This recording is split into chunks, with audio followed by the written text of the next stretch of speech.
Hai, Assalamualaikum warahmatullahi wabarakatuh. Apa kabar semuanya? Nah, di video kali ini aku mau sharing tentang kehamilan pertama aku di trimester 2. Karena kan sebelumnya aku udah pernah bikin yang trimester satunya. Dari mulai apa aja gejala yang aku alami, bagaimana cara mengatasinya berdasarkan pengalaman aku dan juga saran dari dokter. Terus aku periksanya di mana, USG-nya gimana, biayanya berapa, dan apa aja yang aku konsumsi. Harapannya video ini bisa bermanfaat untuk teman-teman semua, terutama yang pertama kali hamil kayak aku gitu. Oke, langsung aja. Jadi di trimester 2 itu dimulai dari bulan keempat. Aku cek di klinik namanya Klinik Sundari Cilegon, itu sama dokter Ajeng SPOG. Nah, di situ aku USG dan di situ alhamdulillah udah bagus kondisinya. Adik sehat, detak jantungnya juga bagus. Dan kelaminnya belum kelihatan terlalu jelas, tapi dokter udah kayak kasih perkiraan kayaknya ini sih Bu, insya Allah kayak gitu. Terus di situ aku juga dikasih Volamil Genio dan juga kalsium untuk 30 hari. Jadi 30 kapsul. Satu hari satu Volamil Genio, satu kalsium. Biayanya sendiri untuk konsultasi, obat dan juga USG totalnya 600 ribuan. Nah, bulan kelima aku masih cek di Klinik Sundari dengan dokter Ajeng. Dan di situ aku nggak USG, aku hanya kontrol biasa aja. Alhamdulillah kondisi Ade juga sehat dan masih sama, aku masih dikasih Volamil Genio dan juga kalsium untuk 30 hari. Dan biayanya karena nggak USG jadi sekitar 400 ribuan. Qadarullah di bulan kelima itu aku mengalami sakit gitu. Jadi aku mengalami sakit di bagian bawah perut. Udah 2-3 hari yang sakit, nggak ketahan. Akhirnya aku balik lagi ke dokter dan aku di USG. Alhamdulillah saat itu kondisi Ade juga sehat ternyata dan berat badannya juga naik. Kemudian dia juga udah mulai kelihatan pergerakannya, walaupun saat itu aku belum ngerasain. Karena kan ada orang yang bilang aku 4 bulan udah kerasa tendangan adiknya gitu. Kalau aku belum tuh, 5 bulan masih belum kerasa. Tapi kata dokter, adek sehat kok Bu, ini udah mulai gerak kelihatan di USG kayak gitu. Nah, saat itu dokter bilang kalau aku itu mengalami kontraksi dini. Nanti aku jelasin gimana gejala yang aku alami saat kontraksi dini itu. Intinya di situ aku dikasih pereda kontraksi untuk 3 hari. Kalau misal 3 hari itu belum reda, itu aku harus balik lagi untuk cek gitu. Tapi saat itu alhamdulillah kondisi Ade sehat. Dan saat USG bulan kelima itu kelamin Ade udah kelihatan makin jelas. Masuk ke bulan ke-6, aku nggak kontrol di Klinik Sundari lagi, aku kontrolnya di puskesmas. Kenapa? Karena aku berniat untuk vaksin tetanus toksoid kayak gitu. Jadi waktu itu kan aku ngerasa aku belum vaksin tetanus toksoid, jadi aku harus vaksin kayak gitu ya. Terus aku ke puskesmas. Nah, pas di puskesmas ketemu bidan, terus aku di screening. Ternyata vaksin tetanus toksoid aku udah lengkap karena sebelum menikah, ketika daftar jadi catin calon pengantin, aku juga udah divaksin tetanus toksoid gitu. Dan itu akan bertahan masih ada beberapa tahun ke depan. Jadi aku nggak perlu vaksin lagi di kehamilan pertama aku ini. Nah, di situ di puskesmas aku diperiksa detak jantung Ade kayak gitu. Terus alhamdulillah semuanya sehat. Dan di puskesmas itu aku nggak dikasih kayak Volamil Genio gitu, tapi aku dikasihnya tablet penambah darah ya. Jadi tablet penambah darah itu isinya adalah asam folat. Dia sama seperti tablet penambah darah yang diberikan saat kita mendaftar sebagai calon pengantin. Jadi kan waktu kita daftar jadi calon pengantin, ngurus syarat di KUA, kita harus menyertakan surat keterangan sehat dan juga udah vaksin tetanus toksoid.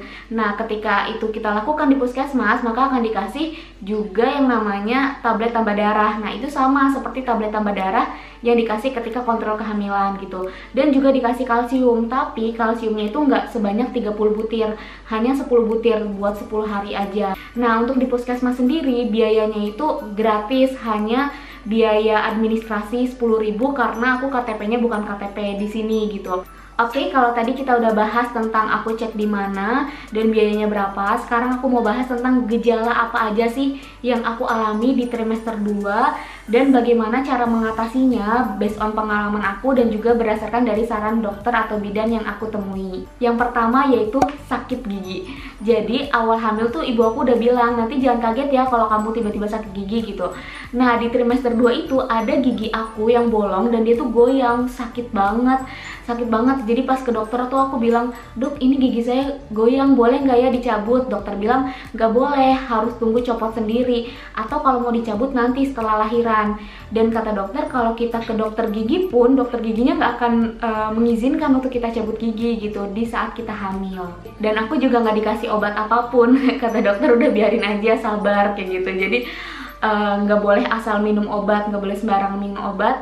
Alhamdulillahnya itu hanya berlangsung 2 atau 3 hari, habis itu sembuh. Tapi sampai sekarang, ini kan aku udah trimester 3, ini tuh kayak masih goyang, udah mau copot gitu loh. Jadi kalau gosok gigi harus hati-hati banget, tapi alhamdulillah nggak sakit. Gejala yang kedua yaitu masih sama seperti trimester 1, jerawat. Tapi alhamdulillah banget nih teman-teman, kan aku pernah bahas ya kalau di trimester 1 itu aku jerawatan parah banget. Dan aku juga pernah sampai bahas skincare yang aku pakai berdasarkan konsultasi ke dokter tentang mengatasi jerawat saat hamil.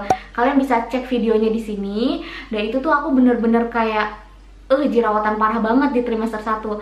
Alhamdulillah di trimester 2 itu bener-bener mereda banget, perlahan tuh mereda. Walaupun ya nggak cepet ya, tapi itu tuh kayak kelihatan banget bedanya dibanding trimester 1. Dan kalau aku baca-baca, biasanya tuh memang ibu hamil tuh cenderung hormon jerawatnya muncul itu di trimester 1 dan trimester 3. Gejala yang ketiga yaitu mual.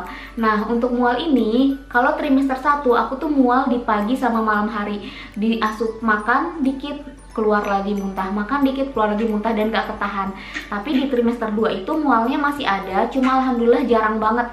Hanya kalau perjalanan jauh atau perjalanan naik mobil gitu ya, itu aku pasti mual terus muntah kayak gitu. Atau kalau aku masuk angin. Jadi waktu hamil emang aku gampang banget masuk angin. Gejala yang keempat, ini baru nih aku alami di trimester 2, yaitu kaki dan tangan aku mudah banget kesemutan dan mudah bengkak. Kalau aku baca sih bisa karena perubahan bentuk tubuh atau pertambahan berat badan tubuh, penumpukan air yang menyebabkan pembengkakan pada tangan dan kaki, ketegangan otot, serta tekanan rahim yang semakin tinggi dan menghambat aliran darah ke beberapa saraf. Dan gejala lain yang aku alami yaitu kram perut, apalagi kalau misal aku melakukan gerakan secara mendadak. Nah, ternyata kalau aku baca-baca ini juga umum terjadi pada ibu hamil. Penyebabnya bisa karena hormon progesteron yang meningkat, pembesaran ukuran rahim, serta peregangan ligamen yang menopang rahim. Tapi kalau misal kram perutnya itu terlalu sering atau terlalu mengganggu atau terlalu sakit dan berkepanjangan, aku sih sarankan kalian langsung konsultasikan ke dokter gitu. Kalau aku tuh setiap kontrol aku udah catat dulu gitu loh, apa aja yang aku alami, dan aku langsung konsultasiin saat itu. "Dok, saya kemarin ngalamin ini gimana ya?" Atau ada juga satu bidan yang aku mintain nomornya, dan aku tuh suka WA beliau gitu. Alhamdulillah beliau tuh responsif, jadi aku suka WA, "Bu, kalau saya ngalamin ini Bu, kira-kira kenapa ya Bu?" gitu-gitu. Siapa tahu nanti dia tanya, "Oh, Mbak habis ngelakuin ini nggak?" kayak gitu. Nanti dikasih solusinya yang memungkinkan bisa dilakukan gitu. Next, gejala yang selanjutnya yang parah banget menurut aku yaitu aku mengalami kontraksi dini. Jadi kronologinya awalnya tuh aku ngerasa sakit gitu di bagian bawah perut, sering sakit gitu. Tapi kok makin sering ya sakitnya, dan perut aku tuh sering kenceng gitu loh. Kalau dielus itu tuh makin mules, sakit, dan kenceng perutnya. Aku kira awalnya tuh kayak, oh mungkin aku mah kali ya, karena beberapa hari itu tuh aku bener-bener sering ngerasa dada aku tuh panas dan kayak asam lambung aku tuh naik gitu. Dan sejak hamil memang aku ngerasa asam lambung aku tuh sering naik. Jadi aku ngira oh itu mah gitu. Keluarga aku pun bilang oh itu mah kali kayak gitu. Tapi karena udah 3 hari dan gak kuat, makin sakit, akhirnya ke dokter.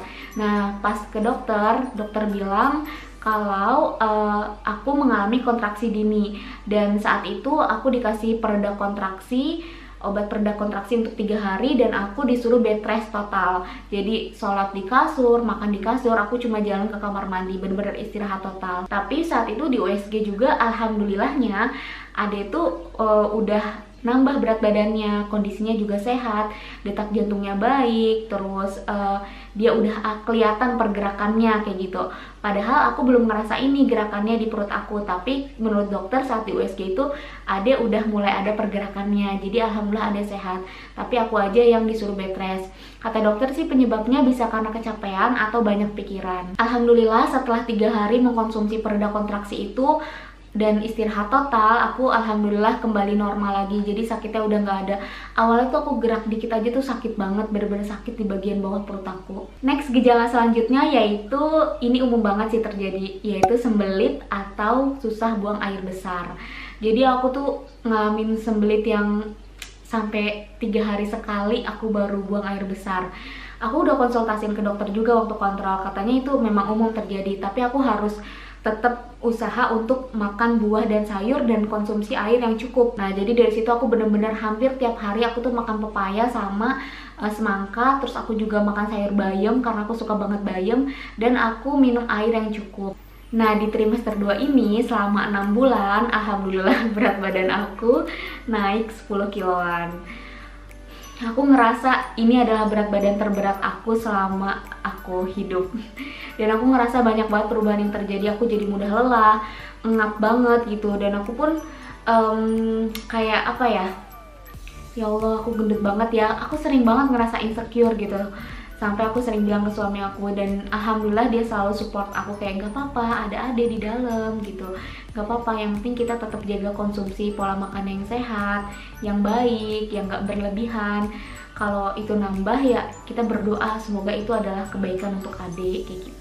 Nah, di bulan ke-6 alhamdulillah aku for the first time merasakan tendangan ade di perut aku. Jadi aku kayak gimana ya, Masya Allah, oh jadi kayak gini ya rasanya. Aku tuh sampai ya baca-baca tuh gimana sih rasanya perutnya ditendang-tendang dari dalam gitu. Karena kan aku udah 6 bulan tuh belum ngerasain kan, baru bulan ke-6 tuh aku ngerasain. Karena kan ada yang dari bulan ke-4, ada yang bulan ke-5 gitu kan, beda-beda. Alhamdulillah dia geraknya aktif banget.